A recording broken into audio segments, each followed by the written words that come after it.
The decline of newspapers is not about the replacement of the antiquated technology of newsprint with the lightning speed of the internet.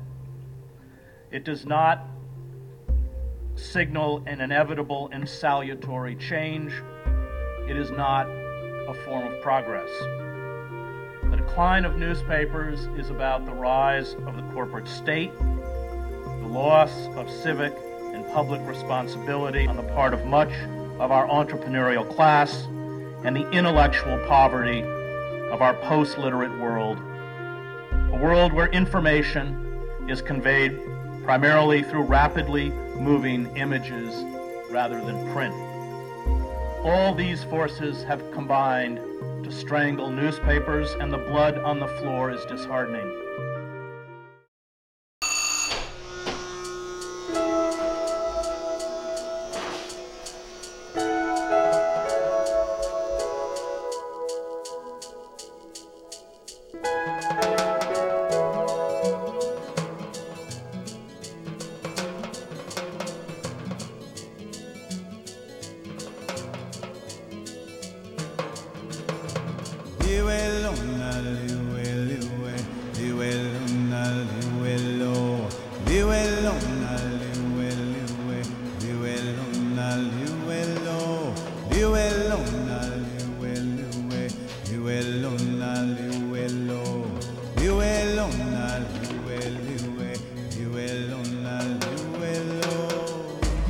Contrary to what people in our own industry say, I think you're going to see the small community papers, whether they're weeklies or dailies or bi-weeklies or whatever, still putting out that paper product, because nobody's going to tell you who was born last week. Nobody's going to tell you who died and have their funeral. Nobody's going to tell you the soccer scores from your park commission or your church league game if it's not your local community newspaper.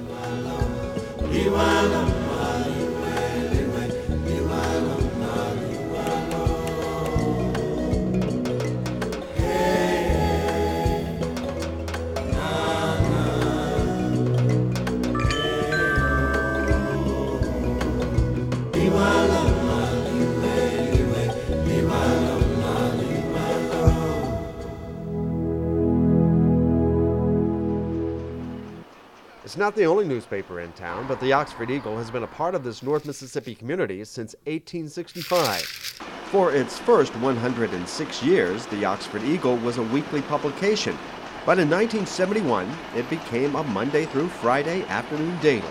While big city newspapers struggle to keep their readers, the Oxford Eagle continues to play the right music for small-town America.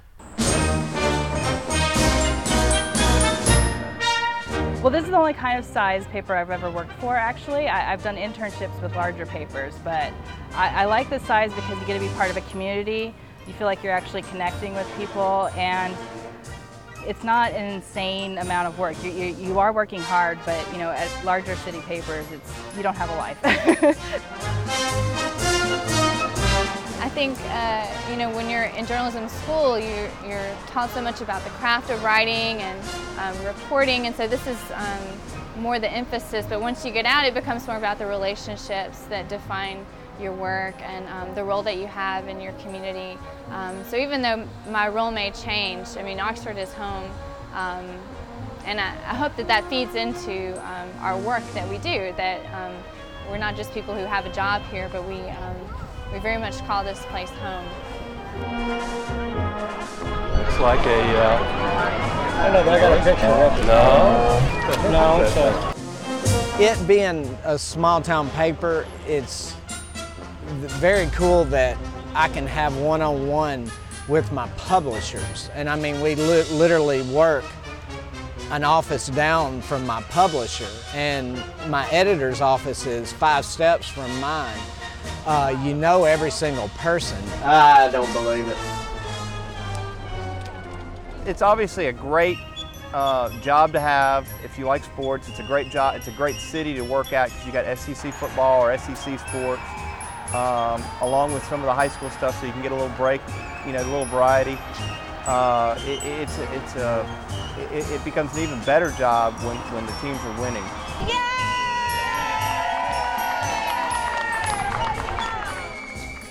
We live in the communication age. 24-hour news channels, the internet, even smartphones that can put the world's information in your pocket. One may wonder why small community newspapers like the Oxford Eagle still exist. I really like that they have a list of the events that are going on in Oxford. It is a really tight-knit community. It was the first thing that I did when I arrived here, to get a subscription to it, and it's kept me in touch with everything that happens in the community. The Oxford Eagle is a perfect thing for that. And since it's locally owned and run by local people, then it just caters to Oxford itself. I look at the Oxford Eagle as belonging to the community. It belongs to Oxford, Lafayette County, and the university. And with that ownership, each opportunity that we have, you know, to